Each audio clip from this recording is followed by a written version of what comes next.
Ladies and gentlemen, boys and girls, welcome back to Basketball Conference, the ACC Football Podcast. My name's Joey Weaver. He is Mike McDaniel. Mike, it's been a couple weeks. How you been, man? What's going on? Pretty good. We tried to record the other night, but I fell asleep, and you texted me and forgot. So here we are on Sunday night. Just about 2 weeks after we last hit record after a national championship game. I've been pretty good. Just hanging out, man. The offseason has been pretty eventful so far, though, for the ACC. I will say that.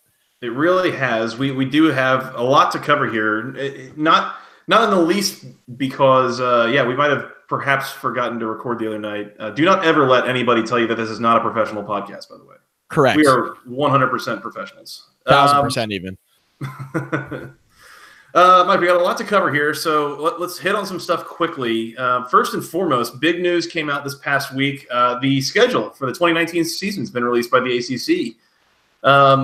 Kind of some interesting quirks here. I think one of the things I'll point out is Notre Dame has their requisite 5 games on the schedule.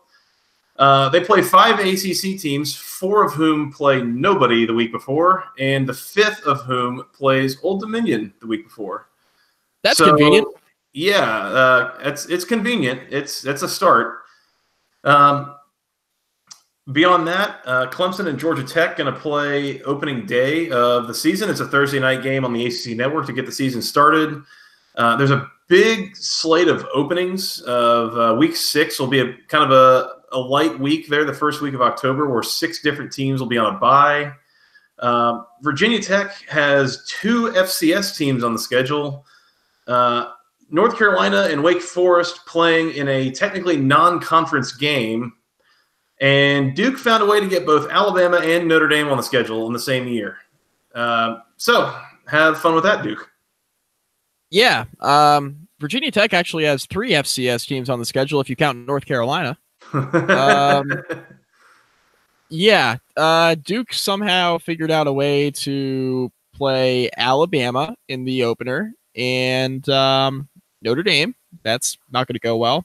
And the slate of coastal games that includes a season-ending game with the Miami Hurricanes, who will definitely be better next year, probably. So, maybe. Yeah. What else? Miami opens with Florida. That's going to be fun. It's bold. That's bold. That's real bold. Florida State opens with Boise State, which is also bold. Real bold. Real bold.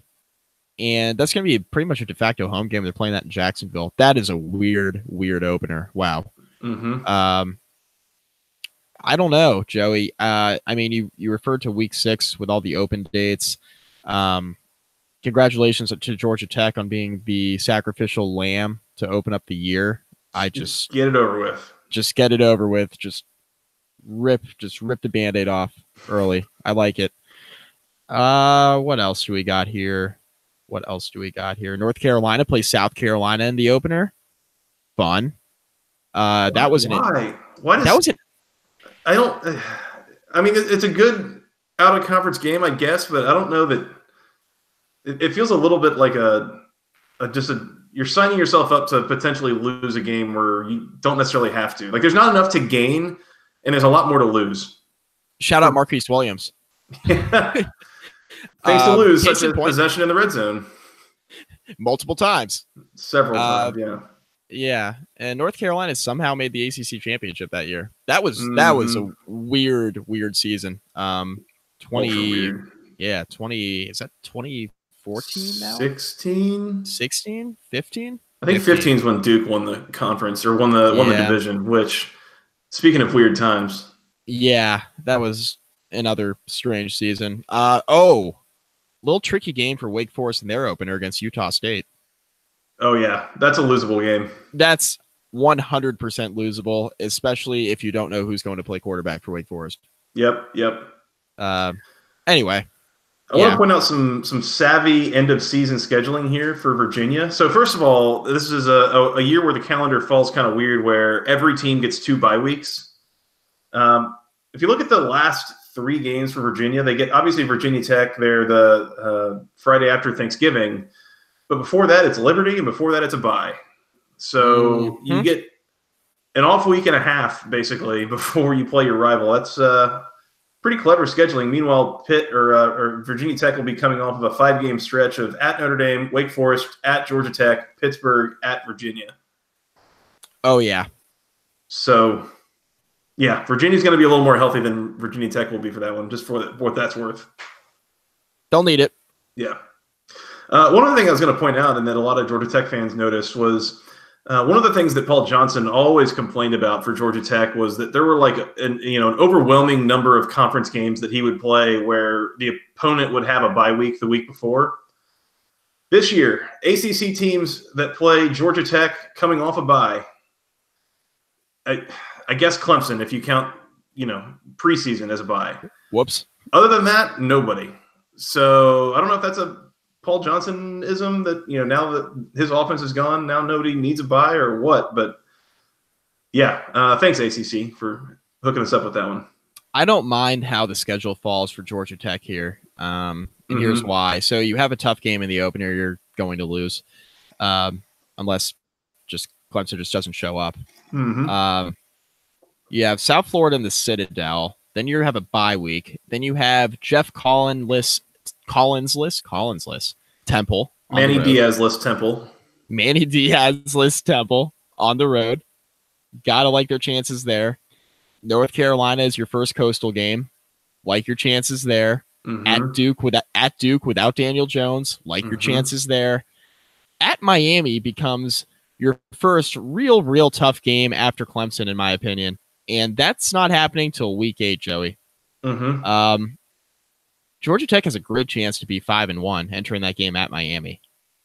And if you win that game, you get another bye week. They really need to win all 3 of those games against USF, the Citadel, and Temple. They really need all those. In year 1 under Collins with a new offense and all that, I mean, there's not going to be a lot of margin for error next year for Georgia Tech if they're going to make a bowl game. I would agree. But I think all 3 of those games are winnable, Joey. I do. I think all 3 of those games are winnable. You get USF and the Citadel. I mean, the Citadel's the Citadel, but you get USF and the Citadel at home.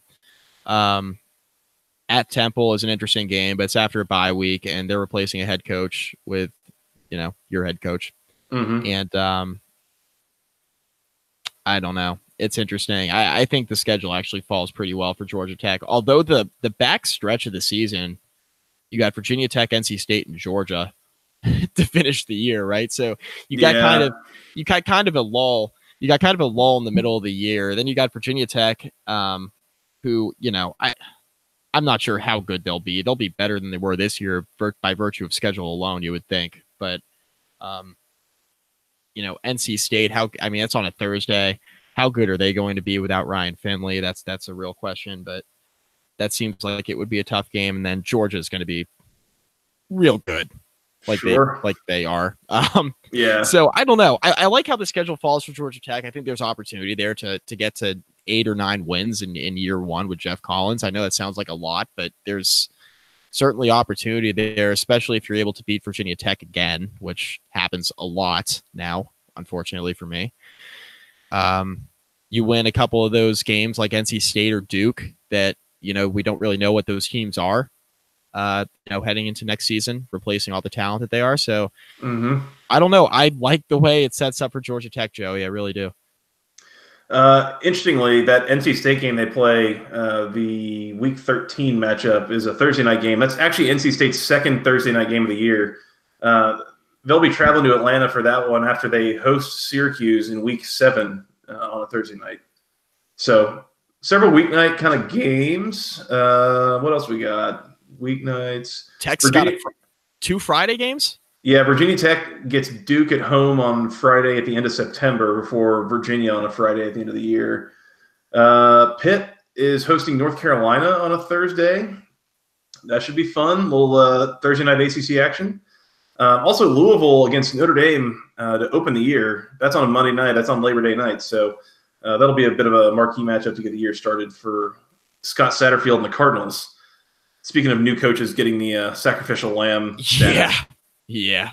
I mean, it's not worse than playing Alabama in your opener, which they've done that before. Yeah, that turns out. I don't remember that happening. I think I might have missed that game. I don't know. I was going to say, you don't remember it happening, and neither do they. I remember Alabama showing up for like a track meet or something, and Louisville kind of looking around like they weren't sure what was going on. But yeah, I don't know if that was a game or not. It's hard to say. Yeah, Jawan pass. Woof. Puma. Yeah, Puma. Emphasis on the poo there. Yeah, real bad. Real bad. Mike, that's all I got on the schedule. Let's move on. One of the other big pieces of news that we've got a finalized list of early NFL draft entries. Oh, yeah. Representing the ACC, some notable names here: Cleveland Farrell out of Clemson, Joe Giles Harris and Daniel Jones out of Duke, Jacoby Myers out of NC State, Anthony Ratliff-Williams out of UNC, William Sweet also out of UNC. Good podcasting. Brian Burns out of Florida State, Hamp Shreevers out of Boston College. That's a real name, and that's going to be on the all draft name list. And he's a pretty good player, it turns out. Yeah, not bad. Oh, and Mike, you know what it's time for here? What time is it? It's time for the newest edition of the Dorsch Report. Greg Dorsch will be leaving Wake Forest and going to the NFL. This has been your final edition of the Dorsch Report. That was quick. Yeah. Sad to see him go. I didn't even know he was old enough for this. I thought he was a freshman last year. But in any case, he's good. He'll be really good for the NFL, I think. He'll do well. Yeah, that's a slot guy. Kelvin Harmon out of NC State. He's going to the draft. Travis Homer out of Miami. He's going to the draft. Joe Jackson also out of Miami going to the draft. Real good. Yep. Trey Lamar, Dexter Lawrence from Clemson. Trayvon Mullen out of Clemson. That was a little bit of a surprise for me. But yeah, that's an interesting move there. He had a really good back half of the season, though. So, especially in the playoffs, he was really good in the semifinal and pretty solid in the national championship. So, get out while your stock's really high, I guess. Yep. Yeah, that's not an exhaustive list of ACC guys going to the NFL draft, but it's almost exhaustive of the guys from the ACC that are leaving early to go to the draft. So, right, I'm exhausted thinking about it. Yeah, several big names there that have become household names on both sides of the ball. I mean, really, you think about it, not only now is NC State losing their offensive coordinator and their quarterback, but they're also losing their two biggest wide receiving threats, probably two of the better receivers in the ACC. They're taking off for the draft. A lot of defensive talent from Clemson in particular. Duke probably losing their best player on defense, as well as a quarterback that's going to get drafted in the first round for, better or worse. So yeah, lots of talent, I think, leaving the ACC for the draft this year. But on some level, you got to say it's a good thing that the conference has that level of talent to be lost. Completely agree. And one thing I'll throw in here, I'll throw out a Notre Dame name real quick because this guy seemed to terrorize like a lot of different ACC teams this year. Julian Love at defensive back also seems relevant considering how bad Notre Dame was in the semifinal game in the Cotton Bowl against Clemson when he left. A lot of ACC fans paying attention to that game will remember how that turned out for Notre Dame once he left. So he's going to the NFL, which you're an All-American defensive back. It's not a huge surprise, but he'll be going. So yeah, I think he'll be able to hang there. He should. He should be okay. He should be all right. Yep. Decent player. Clemson has to replace like their entire defensive line their whole front seven. Yeah, which we thought was going to be the case last season, but then this year happened.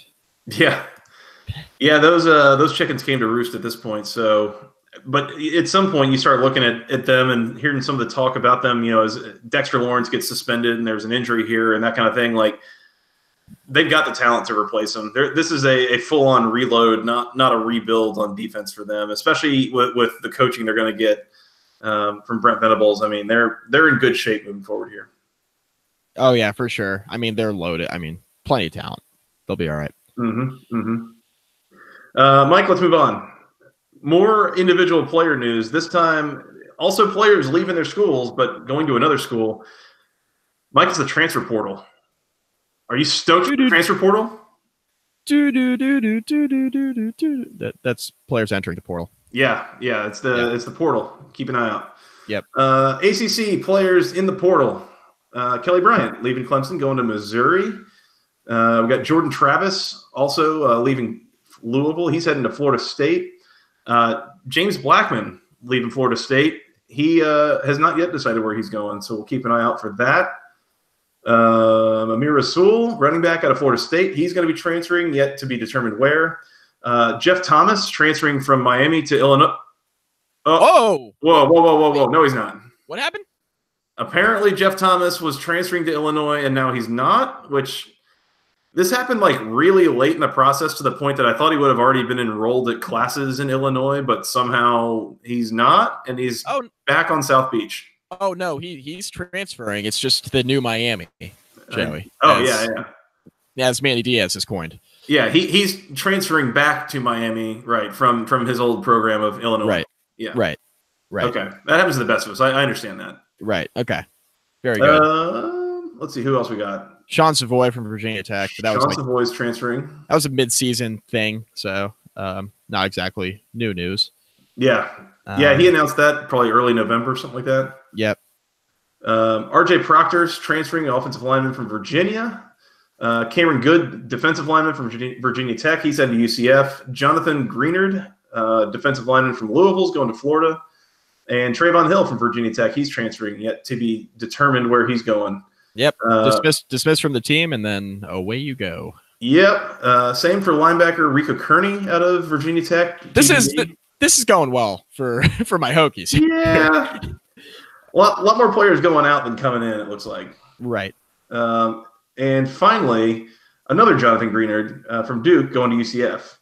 Or, excuse me, that's Jordan Hayes. I don't know what – yeah, Jordan Hayes from Duke going to UCF. I don't know what the hell this ESPN article is doing, listing him with a different name. But another Jonathan Greenard. There's two of them. That's good journalism for you. Yeah. Not our fault, though. Yep. And then other than that, we have one other major transfer into the ACC, Mike. It's your boy Tathan. Tathan Martell. And that is a real name, I promise. I'm going to throw up. Tathan Martell transferring from Ohio State to Miami. He's a quarterback. He was a blue chip kind of guy. He was a 5-star quarterback, I believe. He made some comments at Ohio State a couple of weeks ago about how, he's not afraid of competition. And if Justin Fields wants to transfer here, why would I run? He's taking a single snap here, blah, blah, blah, blah, blah. Justin Fields transfers there, and 3 days later, Tathan Martell is out. That was back when we thought his name was Tate. Right. Only to find out it is, in fact, Tathan, Mike. Tathan, yeah. He's, he seems like a real tool, so he'll fit in well at a school that I hate. I don't get the good teammate vibes from him. Right.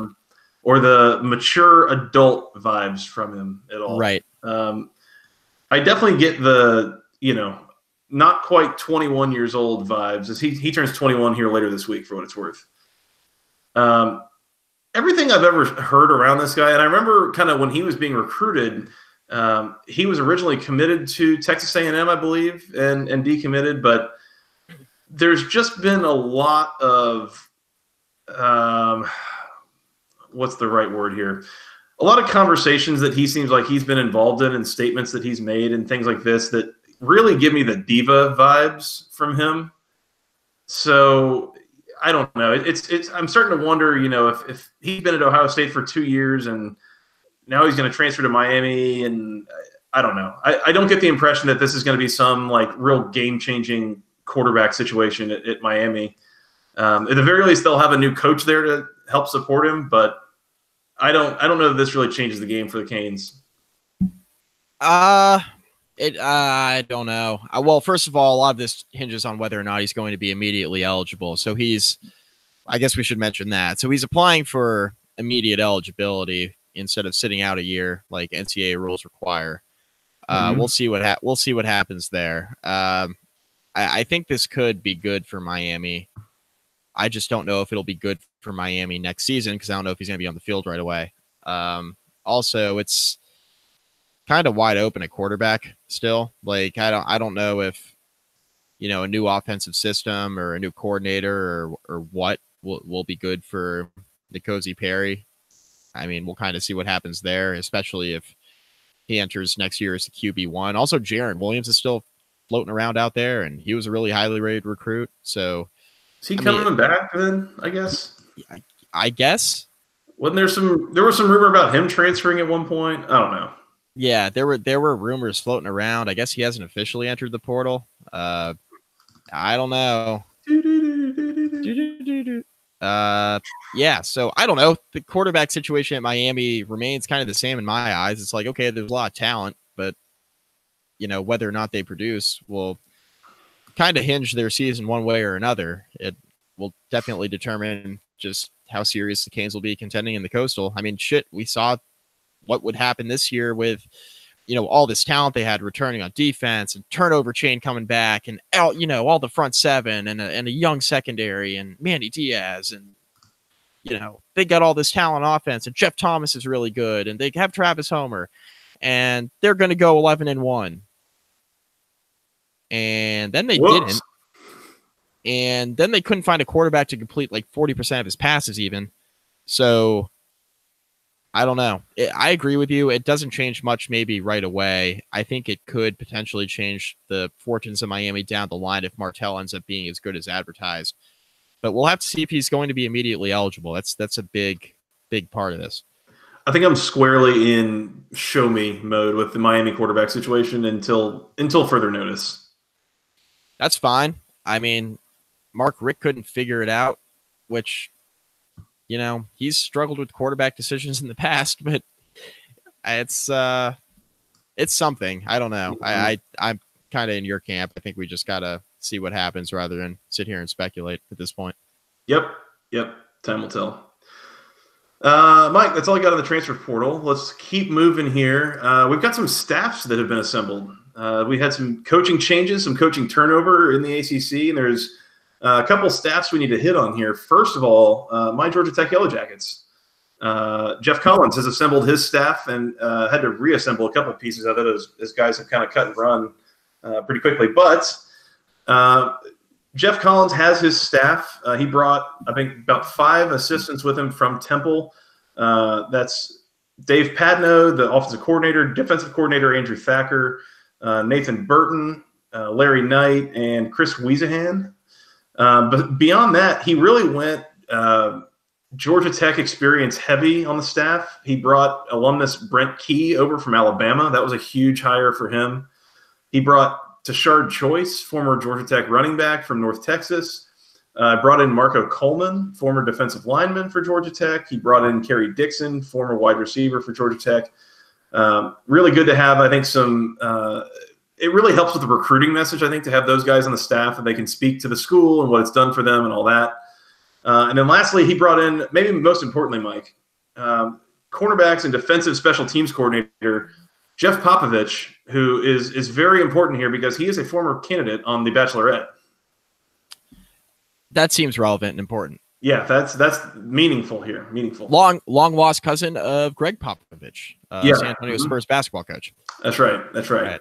Better looking too, I think. Apparently, I would probably agree, but we'll leave that there. Yeah. Generally, Mike, I have thoughts on this staff, and here's the thing: it is very apparent to me that he brought in these guys largely based on did they have a reputation as good recruiters, strong recruiters, right? Most of these guys have very strong reputations as recruiters. I think that with this coaching staff, you are about to see the ceiling of what Georgia Tech can do in terms of recruiting. People love to talk about them being in the South, being in Atlanta, all this talent around, blah, blah, blah, blah, blah, with some limitations or some challenges that come along with it. But at the very least, I don't know that you could really ask for you could reasonably ask for a staff here that is going to do more than this staff will be able to do in terms of recruiting. Now, that being said, my concern is this. Bill Connolly loves to talk about how in terms of putting together a really good football team, there are really 3 components that have to be addressed. Number 1 is talent acquisition. Number 2 is talent development. Number 3 is talent deployment. So acquisition, there's the recruiting piece, right? But beyond that, you've got to figure out how to develop those players, make them better, make them understand your system, all that stuff. And then you've got to put them in a system where they can succeed. You got to have a really good scheme for them to play within. And you've seen in the past where teams can recruit exceptionally well, but they don't scheme them particularly well, and players don't really develop, and the whole thing falls apart. The example that I really thought of was the last couple of years under Butch Jones at Tennessee. They recruited exceptionally well, and they could not put it together on the field. And that's the kind of thing that worries me when I hear all these guys are these really well-noted recruiters, but they are not necessarily noteworthy schemers. I don't know really what the scheme is going to look like. I don't have a lot of faith that they're going to run some revolutionary scheme that will put them in the place to succeed. At least not as a certainty at this point. So that's really the thing that concerns me is okay, if they're going to get as good a players as Georgia Tech had asked for, that's great. I just want to. I need to see something to know that they're going to be able to do something with them, and that this will be a really successful coaching tenure and coaching staff.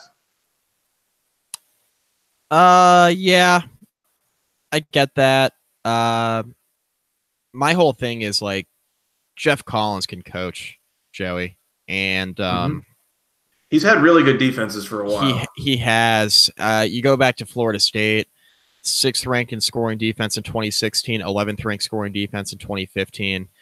Takes over at Temple as soon as Matt Rule leaves, and you got a roster that's not exactly veteran laden, and you go 7-6 in year one. He goes 8-4 last year. Won a bowl game his first year. Won the Gasparilla Bowl in the 2017 season. He hires all these recruiters. I think the defense will be really good. Like I said before, this is completely predicated on the offense. I think it'll take some time at Georgia Tech, Joey. We talked about the schedule a little bit. I think they'll be good next season. I think it'll take a year or two before we see Jeff Collins start to get the guys that kind of fit what he wants to do and what his staff wants to do, most importantly on offense. And I think that's really going to be the determining factor on how good Georgia Tech is moving forward. I like the point that you made about the recruiting ability of the members of his staff, and we're going to see how good Georgia Tech can be recruiting in the area where they are, which we haven't seen, at least in last 10 years under 10 or 12 years, however long it was under Paul Johnson. They had some okay recruiting classes, but they could have done better considering where they're located, I think. And so it'll be interesting. I think Georgia Tech's in a really good spot. I think they've already put together one of the best staffs at the very least in the Coastal Division. I think that they have an opportunity the staff has an opportunity to hit a very high ceiling just based on the talent that they're bringing in. I didn't think of it in the way you did with the Butch Jones analogy. I think that's a good one, though. If we're trying to think of how this thing could go sideways, I think that's a pretty good example. But again, it's time will tell. I'm really excited for the Georgia Tech fan base. I think this is the hires that he's making here are strategic, and what he's doing makes a lot of sense to me anyway. As a guy who has no rooting interest in Georgia Tech, Georgia Tech's a program that hasn't recruited well, Joey, and I think they can with the staff they're putting together. They're putting together a staff with a lot of guys who have had success elsewhere, bringing in top tier talent. I think they can do that at Georgia Tech if they do this thing right. And I think that's the goal, at least in the first couple of years, to get this thing heading in a direction where Georgia Tech fans can expect regularly to get beyond a 7 or 8 win expectancy. They can, maybe make the jump to 8, 9, 10 wins. And that's what their goal is here, to kind of break that ceiling that Paul Johnson set with that triple option offense that he ran and the recruiting shortcomings they had along the way. So I'll ask you, as a fan of a division rival, you look at the staff that they put together and kind of what Collins' history is and says and all this, maybe not for 2019, but you look at, 2021, are you thinking, man, Virginia Tech might be in trouble if Georgia Tech really gets this thing rolling? I mean, they have trouble with Georgia Tech already. That's fair. Okay, but backing it up a step, I think Georgia Tech, if they can get this thing going, they're going to be in trouble. I think Georgia Tech is in a really good spot. I think they've already put together one of the best staffs at the very least in the Coastal Division. Like I said before, this is completely predicated on the offense. I think the defense will be really good. it doesn't affect Virginia Tech's recruiting really. They're not recruiting the same area. I mean, you know that anyway. But I think Virginia Tech will continue to get good players. I think Virginia Tech will continue to struggle with Georgia Tech. I don't think that'll change anytime soon. I just think, I think it's probably easier to recruit to Virginia Tech than it is to Georgia Tech. Virginia Tech has, we've talked about this before. Virginia Tech and their academic requirements. I mean, Virginia Tech's a good school, a very good engineering school, but they can get their football players in. You mentioned Georgia Tech being academically narrow in the past, which is something that, I've referred to a lot in discussions I've had just with friends of mine about teams in the Coastal Division that Virginia Tech competes against regularly. Mm-hmm. For Georgia Tech to be academically narrow, I mean, that's an excellent point. And who they are and aren't able to bring in. But with that being said, I think Georgia Tech's going to do an excellent job recruiting with its staff. And I think the talent now on the field is going to be better than it was before. Now it's just a matter of whether or not, the coaching staff that is in place can coach the talent that they're recruiting. And that's really what it boils down to. Fair enough. I'll allow it. Cool. One last thing I wanted to bring up with this Jeff Collins staff that he's put together is a lot of Georgia Tech fans that have seen there's a lot more of like a social media presence with him and the staff. And it's so like, almost seemingly over the top that it kind of comes off as like a shtick, of sorts. There's some people that are kind of rolling their eyes at it or whatever, wondering kind of what this whole thing is. And I would just say that I think, you're maybe a little bit thrown off by this because it's so starkly different from what the previous staff was doing. But honestly, this is kind of what a normal like college football staff and program looks like in 2019, right? Is promoting itself on social media and doing a lot of things to try to engage not only the fans, but especially really, the recruits, right? The high school players that are trying to differentiate one school from another and one program for another they want to go play for. So if it seems over the top and you're wondering why the coaching staff is at Waffle House like 6 times a week, maybe first of all look into go into like a cardiologist or something like that, because the blood pressure is going to be going through the roof. But at the same time, I mean, it is what it is. Again, they're trying to separate themselves and differentiate themselves and have some fun. So it is what it is. Let's move on, Mike, to Louisville, where Scott Satterfield has assembled his staff. Really brought a lot of guys over with him from Appalachian State, but had a couple of key folks joining him. Number one is Dwayne Ledford. He'll be their offensive coordinator. He came over from NC State, where he departs Dave Doran's staff. Defensive coordinator is Brian Brown, who came over from App State. And then Court Dennison, a co-defensive coordinator. He returns to Louisville. He'd been a coach there for quite a while and rejoins after taking a year and going to Oregon. I guess he wanted off of Bobby Petrino's staff. But Court Dennison, really strong recruiter and had done well. Hard to blame him there. Yeah. To some degree, I wonder why anybody wouldn't want to work with Bobby Petrino. But on others, I respect people's personal decisions, Mike. Yeah, fair enough. Beyond that, Shadon Brown, Stu Holt, Mark Ivey, Dale Jones, Norval McKenzie, Frank Ponce, also on the staff here. And then Satterfield, I think, still has one more assistant to hire. So we'll keep you updated as that happens. But generally, I think it makes sense for a guy like Satterfield, who had a pretty regimented program going, in the Appalachian Mountains. I mean, just kind of come over to Louisville and keep a lot of the same thing going. I think a lot of this makes sense for Scott Satterfield. Yeah, and I think, hiring guys who he has some level of familiarity with one way or another is probably the way to go here. Mixing in guys who have familiarity with Louisville, I think is important there. We just talked about that with Jeff Collins and why that mattered. I think it's the same case here with Louisville. And Louisville, we talk about this all the time, Joey. Did the stadium renovations a couple of years back. They have the facilities. They're able to attract the top-tier talent. Satterfield's a good coach. We've seen it at App State. I'm really interested to see how this turns out here at Louisville, because I think there is definitely an opportunity for him to really take the program to the next level. And they're going to be a team that not a lot of people are going to be talking about in the Atlantic next year. And maybe it will take a year or two, but man, there's still some talent there at Louisville, Joey, on the roster right now. And if they're able to recruit some more of it, this is a team that could be a factor in the Atlantic Division once again, sooner rather than later. Mm-hmm. Yeah, there's potential there. Definitely some potential there for Scott Satterfield to really get it going there. So we'll have to see kind of how that's able to turn out. At Miami, Manny Diaz has assembled his staff, and by assembled his staff, I mean mostly retained Mark Richt's old staff with a couple of major changes. Diaz comes back. He hired Dan Enos as his offensive coordinator and quarterbacks coach.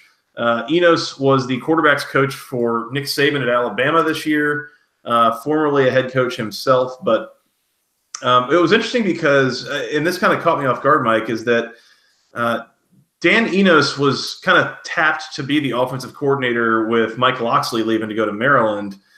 And he ended up leaving Alabama to come to Miami to basically take the same role. And as far as I can tell, there just seems to be a certain stigma about working for Saban that it really wears thin on people pretty quick. And that's probably a major motivator for this move for Dan Enos. Yeah, there were some rumors that he left and didn't tell Saban. I don't know how true or untrue that is, but there's a popular rumor that might be fact flying around currently that Nick Saban found out that Enos was leaving because he didn't show up to a staff meeting. And was like gone in the middle of the night. Yeah. Gone in the middle of the night, which Dan Enos has flat out denied at this point. I don't know. Who knows what the real story is? I'm not sure we'll ever know what the real story is. Regardless, he goes to Miami. You mentioned the fatigue with coaches that, work with Nick Saban. How about Steve Sarkisian? Mm-hmm. Steve Sarkisian pulling a 180, going back to coach with Nick Saban. That's some real reputation rehabilitation I think you're trying to do right there. Right. It worked the first time. It got him an NFL job. So, didn't work out for him there for the Atlanta Falcons. Mm-hmm. Could be more happy getting the hell out of there. Mm-hmm. But he's back in college where he's had pretty solid success. So, I mean, I think that makes sense for Alabama. Meanwhile, Dan Enos going to Miami, should be fine. We'll see what happens here. I don't know. It's one of these things where, like we talked about with quarterbacks, you'll believe it when you see it, and we'll see how it all pans out. It's got to be an upgrade, you would think. But I really would, yeah. We said the same thing about Van Gorder replacing Sermon at Louisville. We said it's probably an upgrade until it's not. Yeah, and it wasn't. Yeah. Yeah, so I was having a discussion with one of our listeners on Twitter when this whole thing came out. I believe it was Cody Mills, who's a Miami guy. If you go back and look, he was the offensive coordinator at Arkansas from 2015 to 2017. And his offenses there weren't bad, but they weren't great either. Like they were borderline, like roughly top 40 kind of offenses. I think his first year it was like a top 10 offense. It was really good. And then the next 2 years it was like, very bottom of the 30s or, upper 40s kind of area. So not great, but not terrible either. Honestly, on some level at Miami, you don't need a great offense with as good as their defense is and has been, especially with Manny Diaz sticking around. So either way, I expect this will probably work for Miami, at least better than what Mark Richt had going. So we'll have to see. Keep in mind this is all going on while also Manny Diaz is a first-time head coach. So that continues to be fascinating to me, that not that he got a chance and that he's going to be a head coach, but more that Miami was looking to give it to him right off the bat as opposed to taking somebody that had some experience. But in any case, remainder of Miami staff, Blake Baker is the defensive coordinator. He came over from Louisiana Tech. And then a lot of the guys other than that were just retained, Ephraim Banda, Jeff Simpson, Jonathan Patke, Butch Berry, Eric Hickson, Mike Rumpf, Taylor Stubblefield, and Field is whatever. Blah. Professional podcast, Mike. Professional. Not Stubblefield, regular field. Stubblefield of the Dana variety now. Mm-hmm. Stephen Field. There it is. He's your tight ends coach. Steve Field. Steve Field, if you're listening to this, my bad. Joey's bad.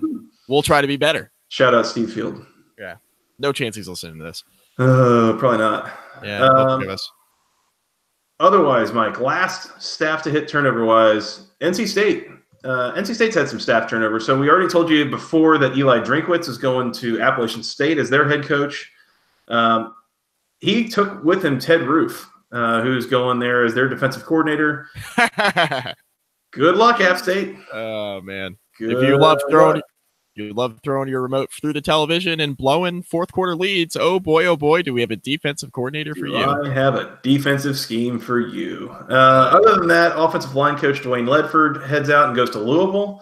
And then he also lost the tight ends coach. And replacing them, Mike, quarterbacks coach Kurt Roper, formerly of Duke, as well as Florida and South Carolina, several others.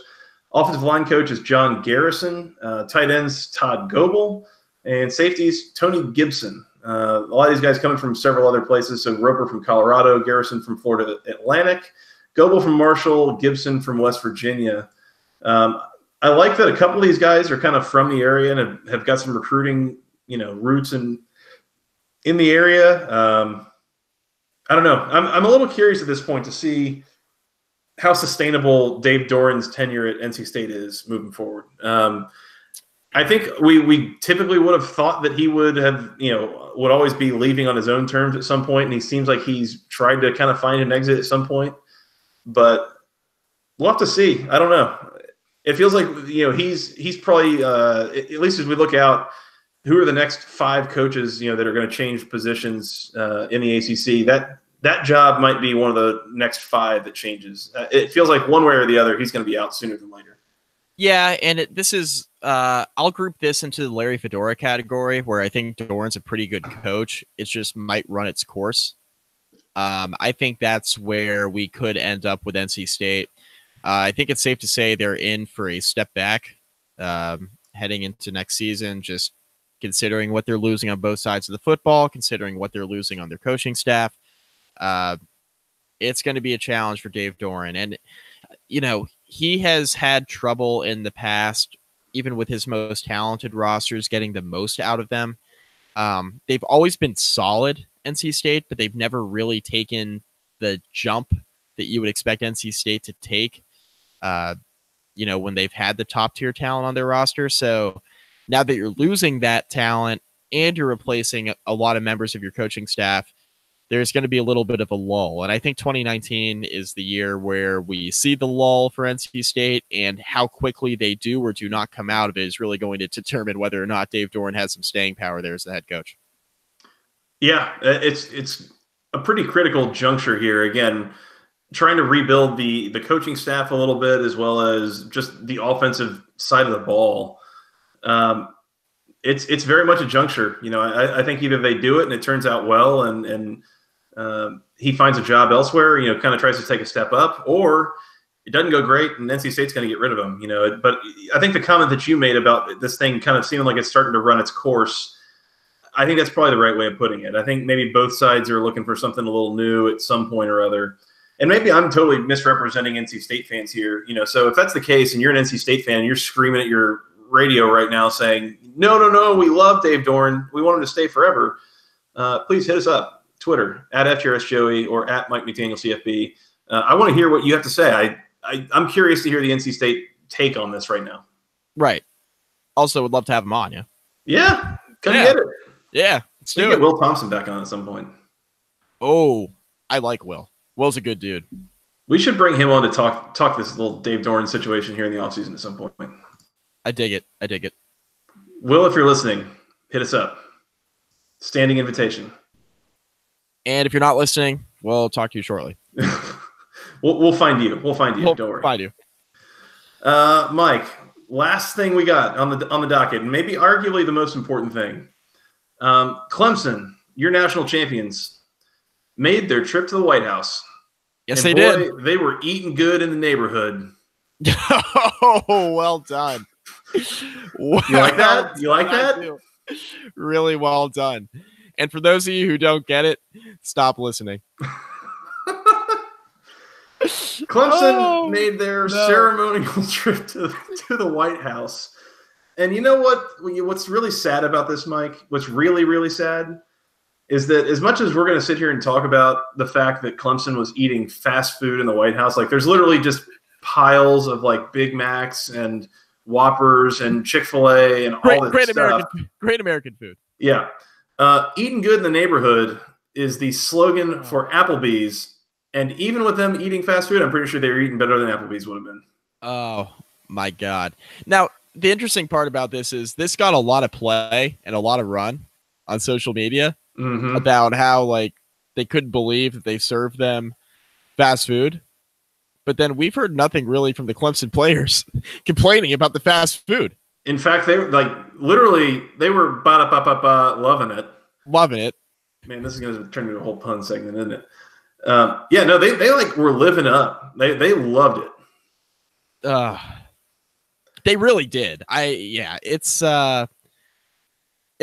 funny. The reaction to it and the strong opinions to it are amazing. But the Clemson players didn't seem to care, which at the end of the day, they're the ones eating it. And apparently there were some teams in the past that didn't even get fed at the White House. It's just interesting that this was the choice and fast food was the move. And then Trump calling it great American food, like hell yeah. I mean, America's gift to the world, man. Hell yeah. Well, I mean, we got McDonald's, we got, they had what? McDonald's, Burger King, they had Wendy's. I mean, know. Hell yeah. Like, let's do this damn thing. It was bizarre. Really bizarre. Shout out Matt Bockhorst, offensive guard for Clemson. He was caught looking at, looking at a pile of Big Macs. Like I hope my wife looks at me when I'm not looking, right? Like really like interested in these Big Macs, right? And people caught that, and he quote tweeted it on Twitter, said, I mean, you're not just gonna not eat the Big Mac stacked in a big pile, right? And somebody made mention of like, I would have taken one home. He said, I pocketed 2 chicken wraps and a quarter pounder. Which, I mean, maybe I'll just say that at work tomorrow. Yeah. How's your day going? Well, I pocketed 2 chicken wraps and a quarter pounder, so it could be a hell of a lot worse. Look, there's a fillet of fish in there too. They had everything. All these bases covered. All the bases were covered. If you don't like meat, if you don't like meat, all good. We got fish. Absolutely. Oh, you're watching your weight? Oh, we got a chicken wrap for you. We got water. Water. Those carbs. Yeah, we got water. I'm sure we had some soda.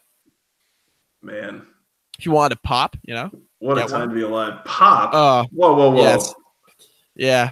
We'll throw some Midwest references in there for you. Anyway. Wild times. Mike, if you were going to the White House and you got to request a meal to be made, what are you requesting here? Are we talking straight from the fast food? Are we talking in general? No, just in general. No, you're going to have a meal at the White House in your honor. And that's a nicer thought than you're on death row and you get your last meal and what's it going to be. Yeah. So you're going to the White House to be honored. What's your last meal at the White House? Filet mignon. Hundo P. Filet mignon. I'm more of a ribeye guy myself. Okay. But definitely steak. I think steak is the right call there. If it were something more in this Texas region of the world, it would probably be. I could probably throw in some brisket or some ribs or something like that. Right. Get the good stuff going. But other than that, and then how about your fast food choice?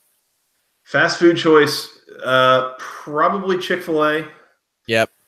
Arguably Cane's. Cane's counts as a fast food, right? Yeah, we'll count it. I'll allow it. I think Cookout could also find its way into the power rankings there as well. Had Cookout the other night. I was very drunk. Ooh. That's the right time to have Cookout. I felt like that was important to say, so I said it. What would your fast food choice be? Chick-fil-A's up there for me too. I feel like, you're from the Atlanta area. I feel like if you don't say Chick-fil-A, you're going to get hung. Yeah. So that was probably the correct answer. If I was trying to make it on a Jeff Collins staff, I'd be saying Waffle House because apparently that's the answer to every question there. Very high on my list, Waffle House as well. There's one in Blacksburg. Also had that very drunk multiple times. I'm guessing that's like the only place you've ever been at 2 a.m. and had to wait like an hour for a table. That's correct. That is absolutely correct. Yep. It's the same everywhere. Been there, done that. Yep. Multiple more times than you can even imagine. Luckily, I was friends with a doorman, and he hooked me up. And yes, Waffle House on Georgia Tech's campus had a doorman. Nice. That's where we were at. More lovingly referred to as bouncer. Yeah. Yeah. So, anyways, Mike, that's all I got. To put it delicately. Yeah. Put it delicately. Bouncer. It's a formal title. It's on his business card. Correct. That's all I got too. We should probably get out of here before we get ourselves in any trouble here. Before we wreck any more trains. Yeah, for sure. All right, Mike, this has been good. We covered almost everything that we had on the docket, but we had a couple other things that are a little less timely that we'll talk about here as we work our way through the offseason. So for those still kind of wondering or unaware, we do continue to produce these podcasts throughout the offseason, usually once a month or a little more frequently. So keep your podcast machine tuned to the Basketball Conference podcast for ACC football updates and among other things. We'll keep you covered here. We got some early Heisman odds that we can hit on next time. We got some recruiting rankings and how teams perform compared to them. So we're going to hit on those things here when we come back in a few weeks at some point. I don't know. We'll be there. Mike, we're going to get out of here. We're going to come back and hopefully before National Signing Day, but if not, we'll talk National Signing Day stuff. But in the meantime, they can find us on Twitter. I'm at FTRSJoey. He is at Mike McDaniel CFB, and together we're at BC Podcast ACC. Y'all can send us an email with your questions, comments, concerns to the longest email address known to man, basketballconferencepodcast@gmail.com. Nailed it. Thank you. You can find us on iTunes, Google Play, SoundCloud, the Overcast app, wherever fine podcasts are sold for free. And Mike, hit them with the social medias. Facebook.com/basketball conference rate review. Find all of our podcasts there, Joey. Yes, please. Please do. You can also find us on YouTube if you so choose. Just go search for Basketball Conference Podcast and hit subscribe, and it'll notify you when we're going to do more shows, and you can come watch us live if that's the thing you'd like to do. I am repping the one winning Atlanta sports team right now. Them Five Stripes won the MLS Cup. What's up? I mean, that's where championships are made or something. That's right. That's something inspirational. City of Champions, Atlanta. City of Champions. Hell City of Division Champions. That's it.